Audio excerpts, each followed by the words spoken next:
Da jeg var 5 år gammel, så sa jeg at jeg hadde 2 pappaer i en. En snill og en slem.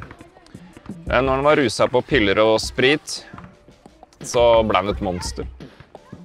Han slo ikke, men han kunne holde kniven på strupen til mamma og komme med trusler. Kunne true sin egen mor med stikkvåpen for å ruse seg på pillene hennes.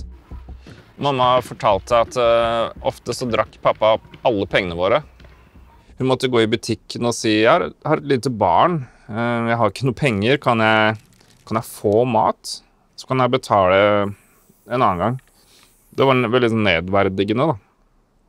Som en 5-åring var jeg ofte med på puben, på fester, høy musikk, ja, ikke sant? Og butikken med pappa når han var dritings, men jeg synes det var mye bedre å være med på det enn å være hjemme alene.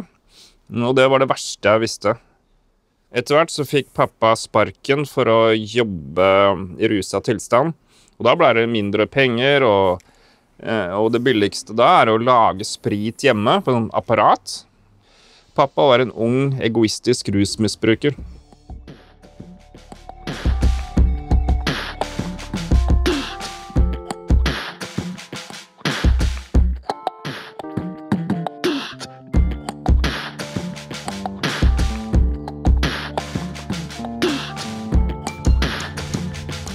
De som skulle passe på meg når jeg var liten, de har ikke gjort det ordentlig.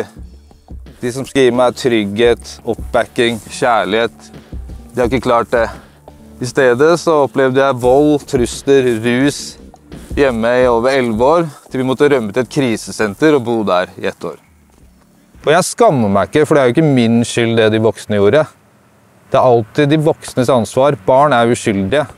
Og jeg kan ikke gå på Rema 1000 og kjøpe meg mutteren og fatteren. Så jeg kan jo ikke noe for at jeg fikk de. Mamma og pappa skilte seg når jeg var 7 år.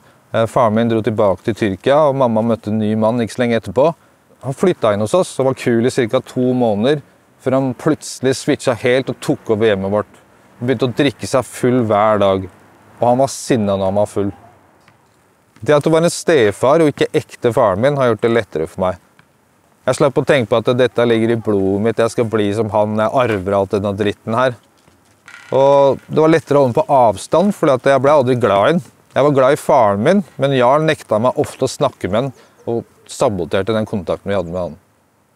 Jeg skjønte når jeg var 9 år, at han her er ikke her for å være noen farsfigur for oss. Det var aldri noen klemming eller noen kule ting fra han. Han var her bare for å ha sex med mutteren, tenkte jeg. Så han skal jeg ikke bli. Han ble et skrekkeksempel. Jeg tenkte at hans bittre versjon av verden og det han sier, det stemmer ikke, så jeg skal ikke høre på han. Og det forklarte jeg til lillebroren min også, så at vi begge to forstod det.